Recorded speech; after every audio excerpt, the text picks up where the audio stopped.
Hi guys, how's it going? Ivano here with an update of my playthrough of Diablo 4. And the last days I have been farming a lot of Hell Tides with my Twisting Blades Rogue, which is fun. If you didn't know, Hell Tides are events where basically a part of the map turns into a zone that's overrun by demons and you get to farm these resources called Aberrant Cinders. What's fun about this is that you actually get to group with players sometimes and that makes more cinders drop. So farming these events that regularly spawn in the Hell Tides is really good, and this way you can get some nice XP since the monsters will be higher level than your character, and a lot of cinders as well, which you then can use to open the so-called Tortured Chest of Mystery. And you cannot see it on the map by default, but there are websites such as helltides.com where you can see where the chests are spawning. They are always in one of two locations. They cost 175 cinders to open, and they will always drop you at least 3 legendaries. So in my opinion, this is the best way that I have used a lot to farm specific legendary aspects if you want them. This one even drops 4 legendaries. So I farmed them. You can farm, I think, up to 4 per Helltide.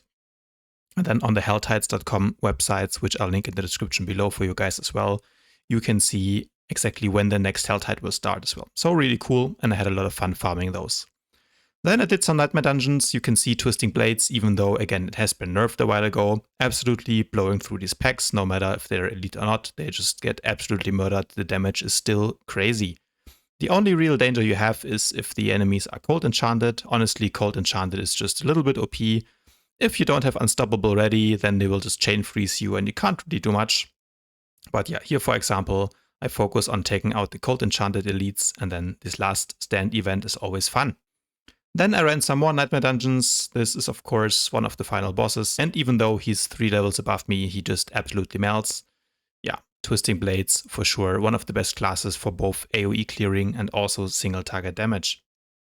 I think I eventually got up to tier 29 Nightmare Dungeons. Now they do take a little bit longer, but you get to level your glyphs, which is another big source of power using the Paragon system, and especially once you level the glyphs to level 15.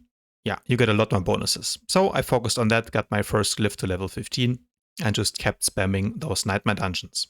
Oh yeah, and then I played some dungeons on my Barbarian that I just started together with some old friends that you might know if you watch me for my Star Wars content. So hopefully in the next days, a couple more old friends will also join the fun, and we can get some nice grouping content in the coming days here. Yeah, then I found these gloves, which are pretty sick, +3 to rapid fire, crit chance, and attack speed, which are all best in slot stats for a rapid fire build that I was looking at over the last couple of days. If you don't know, if you find a +3 glove with more than 725 item power, you can upgrade it at the blacksmith and it will always get +4 to your core skill.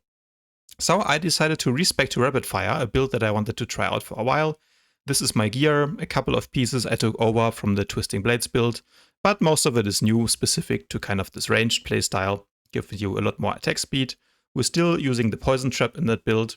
I have some pretty good weapons that I'm using. 7.5k life at level 78. And respecking, yes, it's expensive, but I mean, if you play the game, 1 million is not the worst part.